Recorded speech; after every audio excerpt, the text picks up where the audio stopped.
This is what I mean by try and steer clear of echo chambers and try and find stuff that actually goes against your grain a bit if you want to get to some truth. It goes against everyone's grain. Why? Well, alternative media ain't so bloody alternative. I'll put a bit of this redacted on and then I'm going to go to next news. Both quite well sponsored channels, quite reputable, allegedly. Personally, I think they're both PSYOPs channels. Well, the U.S. military this morning carried out an operation landing U.S. Special Forces on board a Russian oil tanker that came out of the Caribbean. According to reports, it was a joint operation by Pam Bondi's DOJ and Kristi Noem's Department of Homeland Security, which raises all kinds of questions, of course. Why is the Department of Homeland Security seizing Russian vessels off the coast of Scotland? Okay, this is the vessel, by the way. Now, they seized the Russian flagged oil tanker after pursuing it all the way from the Caribbean Sea, and Pete Hegseth confirmed this vessel is connected to Venezuelan oil shipments. So this is going to continue. China also condemned this. What was the Russian response, though? Well, Russia sent nuclear submarines that surfaced right out of the water. Imagine sitting there, suddenly a massive nuclear Russian sub just pops up. It says, "What the F are you guys doing?" And Alexei Zhirolovev, Russian nationalist politician, member of the State Duma, has called for Russia to sink any U.S. ships with the U.S. Coast Guard in response to today's attack. He says, to attack with torpedoes, to sink a couple of American Coast Guard boats. Normally they guard their shore several thousand kilometers away. I think the United States, which is in a kind of euphoria of impunity after the special operation in Venezuela, can only be stopped now with such a click on the nose. So basically attacking American ships in response. And then in response, Russia launched the giant one. Massive submarine on its way to the region right now.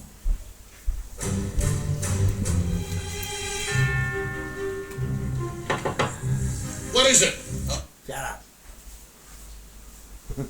So, all of this to say, what the hell are we doing?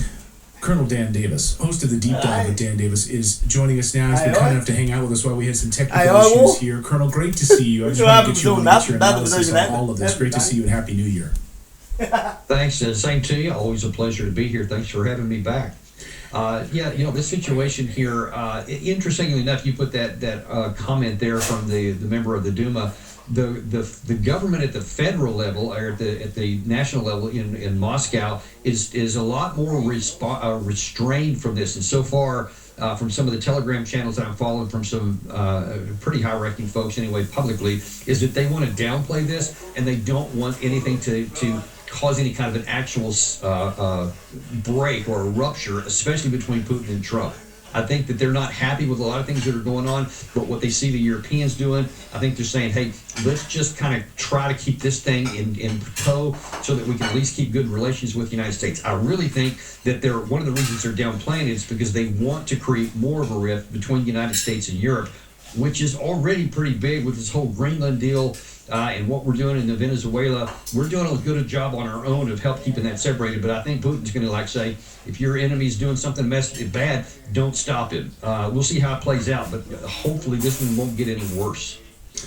It seems like it's going to get worse, though, from the oil perspective, because now China is also sending ships for protection against these oil tankers coming out of Venezuela. The United States announcing that we're going to now basically take, I think 30% of Venezuelan oil is now going to be shipped right to the United States. I think we also took one of the oil tankers that was designated for China.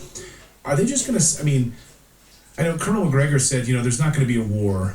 It's not going to be a kinetic war. We're not going to see shots fired. He said that over the weekend, that Russia and China are not stupid. They're not going to do this in the Western Hemisphere. But there's an economic war unfolding here. And what do you think the response will be from their side? They're just going to allow us to take their oil? Yeah, I think that there's not going to be any kind of a conflict now. But the problem is these things are all building up. And I'm concerned about where this may be headed, because we're going in ways that are alienating literally everyone. And when we set this mentality up that we can do anything that we want, and nobody, and I mean nobody, not China, not Russia, not our allies in Europe, nobody can do anything to stop us, not our Constitution, not our laws. That is a really dangerous place, because I fear that that's going to embolden people to continue, and by people I mean Trump and those who surrounded him, like Stephen Miller, who is the biggest advocate of this, along with Secretary of War Hegseth and Marco Rubio, seem to all be cheerleading along. The more actions you take and the more norms you shatter, and the more brigandish kind of actions you take, you get hungry for more. And the minute that you start thinking, nobody can put restraints on me, I will literally do anything I want, there will come a day, it's inevitable, that you will finally overstretch. And whether it's this member of the Duma or somebody else may say, you know what, a bloody nose is what the U.S. needs. And that's where you have the risk of miscalculation, of error, of misjudgment, or something like that, that something like Colonel McGregor said, this should not lead to any kind of a conflict. But if you go too far and you make too big of a mistake, things could take on a life of their own. And the actions we're taking right now are really, really dangerous for our own national security. Well, Senator Rick Scott today on Fox Business came out to talk about the next moves, Cuba, Nicaragua, and Colombia, and says that we're going to bring democracy back to the Western Hemisphere. Watch this. So proud of what the president did, and Marco Rubio and Pete Hegseth and everybody, our military, Maria Corina Machado, and what they did in Venezuela is going to change Latin America. This is the start of changing Venezuela. Then we're going to fix Cuba. Nicaragua will get fixed. Next year we'll get a new president in Colombia. We're going to start, the democracy is coming back to this hemisphere. So democracy is coming back to this hemisphere. Colonel, you know that whenever the CIA gets involved in any regime change operations, it's been fantastic for America. It's been fantastic for the world. I think, if they were an NFL team, they'd be like 0 for 16, right? I mean, Iraq, Afghanistan, Libya, Cuba before. Like, we haven't learned our lesson in Cuba before. I mean, the laundry list is long for the CIA's success in regime change operations. But Senator Scott, who, by the way, also receives upwards of about $400,000 from APEC, says this is great. And what a mockery of democracy. And honestly, how dare he use that word for what he's talking about? Because what he's talking about is nothing remotely close to democracy, which is self-determination and nations working together in peace, respecting the rule of law. That's the very heart of democracy. And what he is describing is more like piracy or autocracy, where I'm going to tell you what you're going to do. If I say I'm going to take your oil, I'm going to take your oil, and you'll shut up and sit down, or I'll kill you. If you want to move something in the waters that I don't like, I will blow the boat up. I will seize it. That is not democracy. And listen, it's time for us to wake up. People who love America, who love our country, who know that the rule of law is the only way that we can have peace and stability and security for our country inside and international. When you shred the rule of law so that it doesn't exist, and you do what I'm still shocked at what Stephen Miller said on CNN a couple of nights ago. He openly and flat out declared, we're not following the rule of law. We're following the rule of power. I had to watch it 2 or 3 times to make sure I didn't mishear him. He said, we're following the rule of power. And obviously he's got that right ear of the president. So if he's saying it, no one stopped him, that must be what the federal plan is. That must be what President Trump is doing. And based on the actions, who could argue with that? And I'm just telling you, you're succeeding now. You're getting some stuff, and you're making people follow in behind you. And that all feels good right now. But you're burying seeds and planting them and watering them that could come up with some very bitter fruit later on at a time and a place when we don't want it to. I just want to reiterate, you get rid of the rule of law to where it's the rule of the jungle, and one of these days there will be somebody bigger on the other side, and we won't like how it plays out. Colonel, if you were, if you were right now in the administration and the commander-in-chief said we want an order, we want an action to go into Cuba, I want something on my desk tomorrow, what do you think that would even look like? An invasion of Cuba, and then we could touch Colombia and Nicaragua. I mean, how are we going to pull this off? Well, so what I've seen so far is, and Rubio, I think, reinforced this.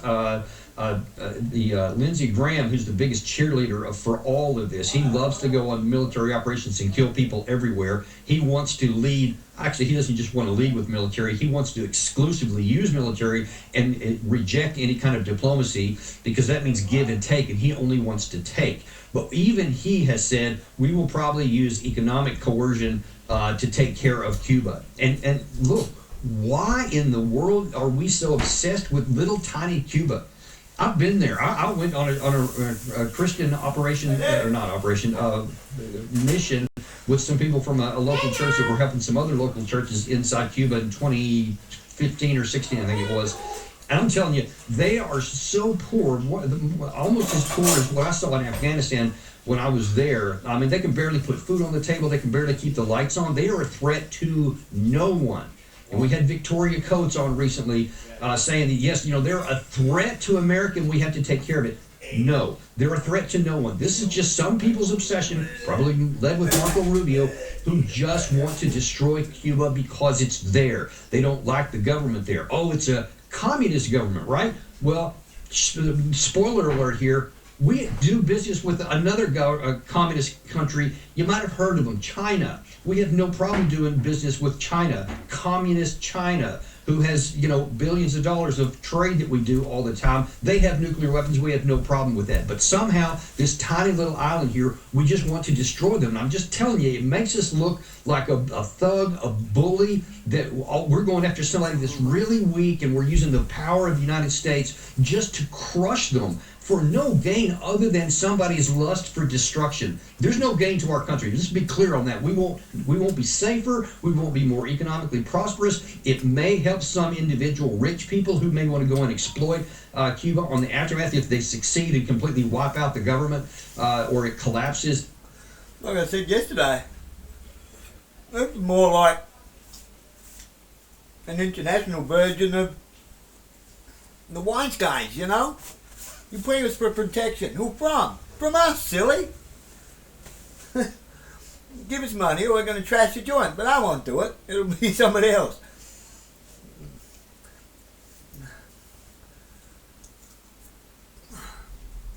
What if we tell the police? Well, what do you think we want some of the money for? To pay the police. Why? So we can run our protection racket. Inside, but there's no gain to our country, and there's no need for this action. But this is part of what the rest of the world is seeing and saying, who is this country that's masquerading as the United States, that used to be a democracy, that used to be a shining light in a city on a hill? And if you can't pay your protection racket, well, fine. You belong to us now. We own you now. Now you're in our military. We run your country. I'm the captain now. And used to be the standard that people look to when they said, what do we want to be like when we grow up? No more. Well, and not even just China. I mean, Vietnam. I mean, we do add that to the list. $153 billion of trade with Vietnam. It accounts for like 30% of their GDP. Our relationship with Vietnam, a country that, for people that remember, we did go to war with them at one point. So it's insane to we're now going after Cuba, Colombia on top of that. I just don't understand militarily the idea where we think we can go in, depose one of their leaders, and then we're going to set up shop in there. Is Marco Rubio going to be in charge of all of these countries? Like, he'll be the president of 4 different countries? Yeah, and let me just point out that we're also still in the wait and see issue with Venezuela itself. Forget about Colombia for a minute, because their President Petro sounds like he's not going to roll over for anything. And even if he knows that he can't match the power of the U.S., I think he would probably fight. But we still don't know if it's going to work out with Venezuela, because let me clarify something for people. That for all this chest beating and patting each other ourselves on the back about how great this military operation was in Venezuela, it was at the heart of it a 2-hour snatch and grab operation done at the national level. We went in, we got the target, we left, and that's it. Now, what Trump is saying is that if they don't do what they're told, then we'll go back in there. But let me tell you, that card has been played. If you want to go back in there, you're probably not going to get all of the air defense systems silent and not doing anything.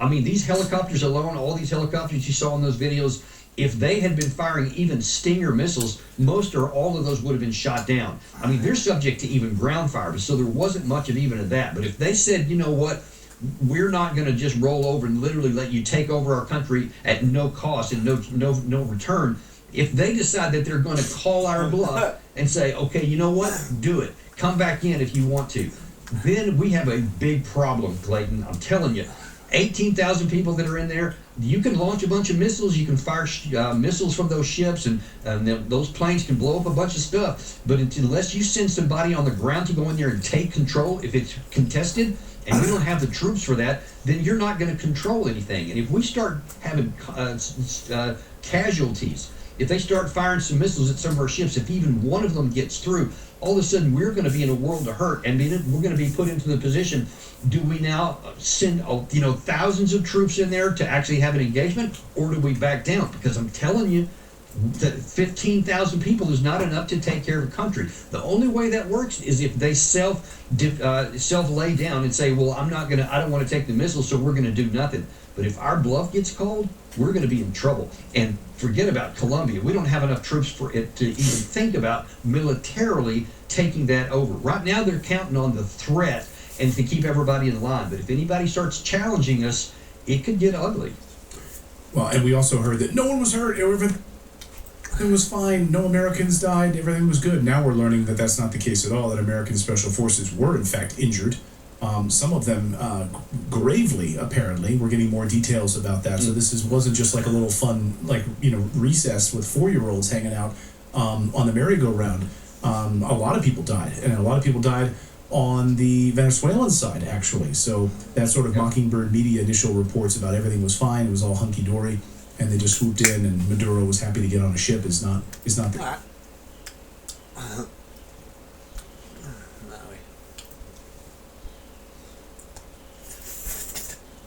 He's clam. Look at him.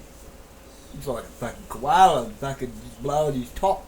The vessel, seized it under federal warrant and enforced American will in international waters. Russia sent a submarine and still lost. No shots fired, no war, just dominance. But what happened behind the scenes is what they don't want you to know. Now here's what just unfolded. The tanker known as Bella 1, Russian flagged and carrying sanctioned Venezuelan crude, attempted to break through the American blockade. Now, for weeks, U.S. forces tracked it across the Atlantic.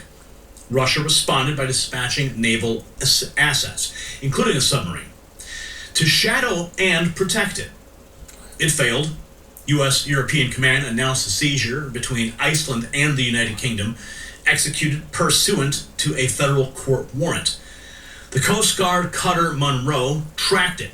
British forces assisted with RAF surveillance and the RFA Triforce.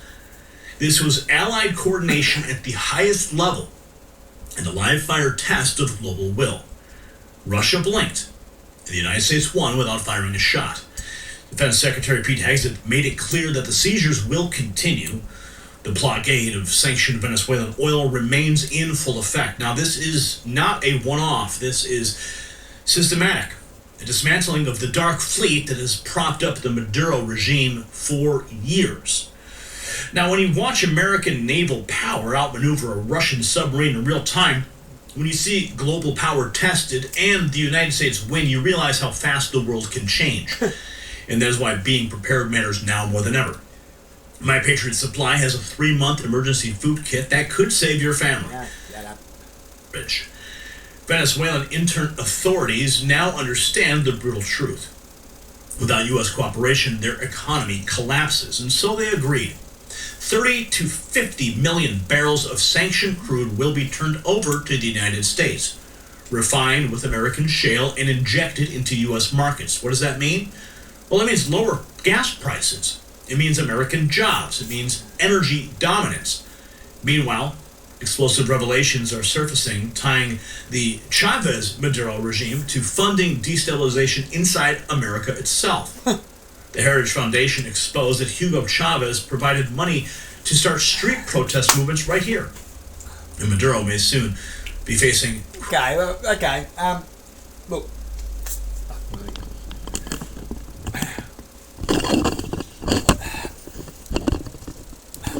That's more like a you problem than a rest of the world problem.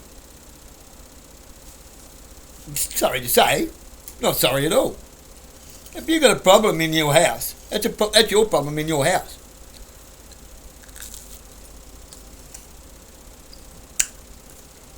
If your kid's on drugs, you go next door and punch their kids in the face. Perhaps you didn't raise your kids right.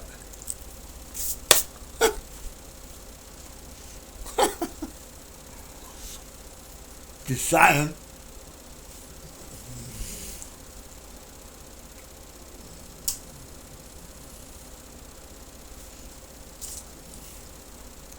If you've got a loyalty problem in your White House, like we do in our Parliament in Australia, perhaps that's a you problem, just like ours would be an ours problem. But we're not doing anything about our problem except whinge, pissing and moaning about it. And thinking that waving bits of cardboards and placard around are going to do something. Yeah, fuck off with your core flutes. What a waste of fucking time, money and effort. Remember, he who angers you controls you.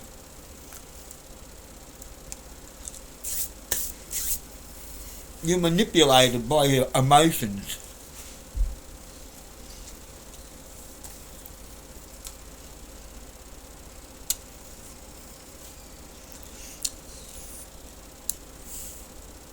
What are we witnessing here?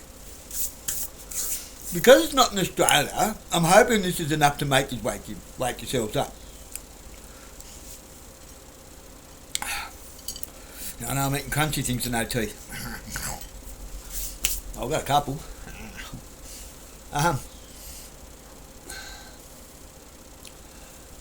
This is government-sponsored alternative media, what we call mockingbird mainstream alternative. How many alternative media platforms do you reckon there are fully sponsored by Pfizer? No. Who invented mockingbird media? The CIA did. Back in the 70s, I want to say, even earlier. And where did they learn that from? Ages before that, I'm thinking like the 50s. And where did they learn that from? Joseph Goebbels, Hitler's chief propagandist.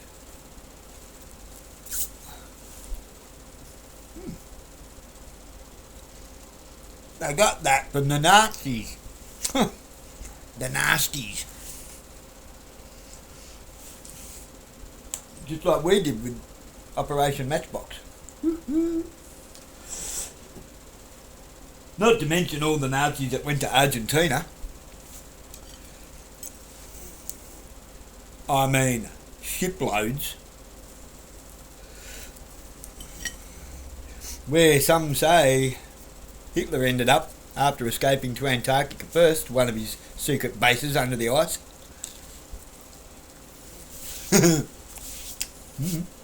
Well, just saying, because it's now been proven by DNA tests that the skull that the Soviets had is a lady's skull. They was claiming it was Hitler.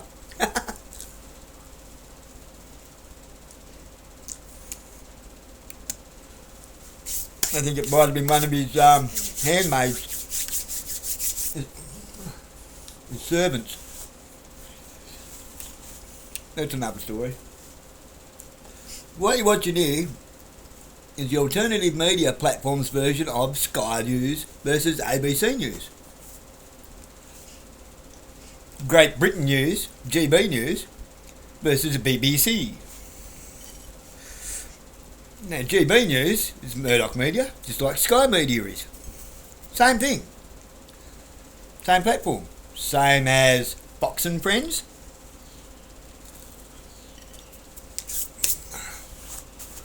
It's all Mockingbird Media, worldwide. So this shit.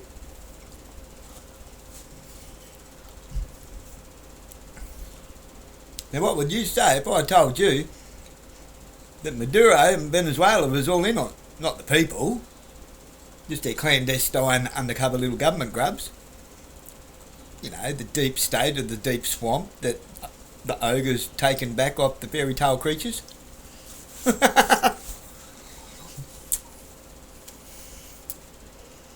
And that movie takes the piss out of it bad, doesn't it?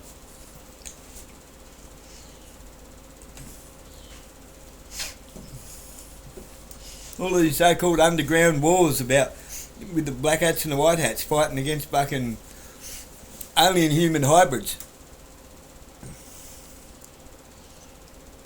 Fairy tale creatures much?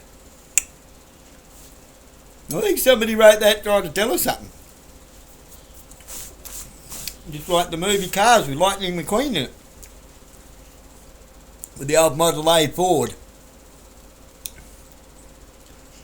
That was almost dead, or was dead on a pole. They got blew away in the storm. Fly away, Stan Lee. Be free. Stan Lee. You know, the comic book dude. That they kept in a contract until the day he died, just so they could make money off his signatures. That was harsh, wasn't it? That's the ethics of America for you. I don't think there's anything to be proud of about being an American. It's really not. All this being proud of your piece of dirt and your military and shit, what's that to be proud of? What on earth is that to be proud of? I'm proud that I'm a citizen of a country that's got a bigger dick than a citizen in your country. My military can beat up your military. Hello, they're not your military. Wait till they fucking turn around and point their guns at you, dumbass.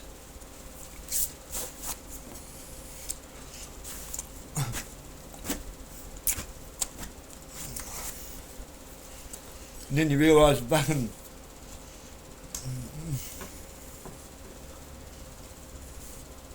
most of them aren't even good old boys, they're imported.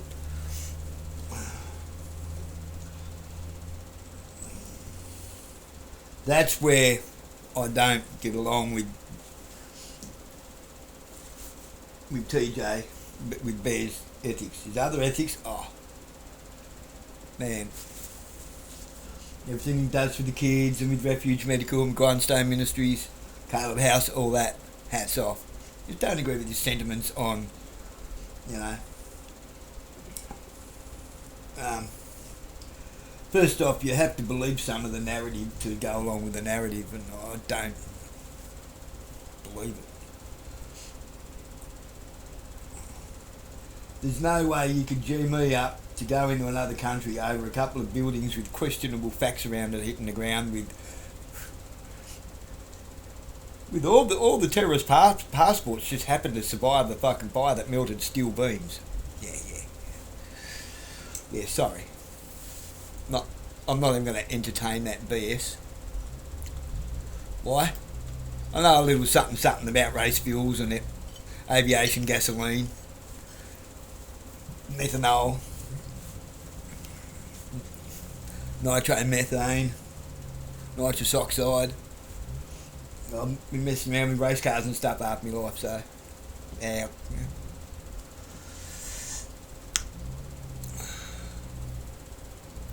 Not saying that they don't know either, but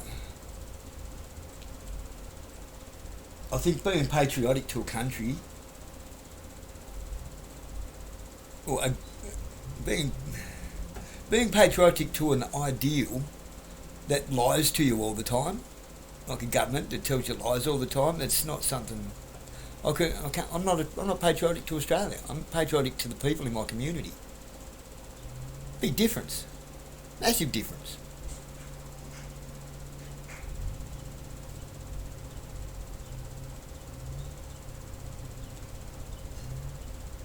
You got to clean up your own room before you can point the bone at somebody else's room and tell them it's messy and dirty and unorganised.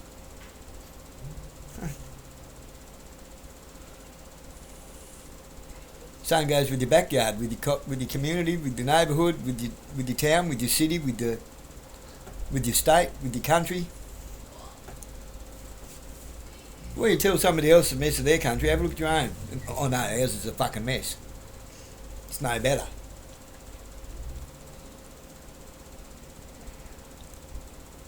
But I don't think it's anybody else's responsibility to fix but ours. we can't expect anybody else's or our governments to fix it. It's up to us to fix our own mess. Anyway, chicka chow.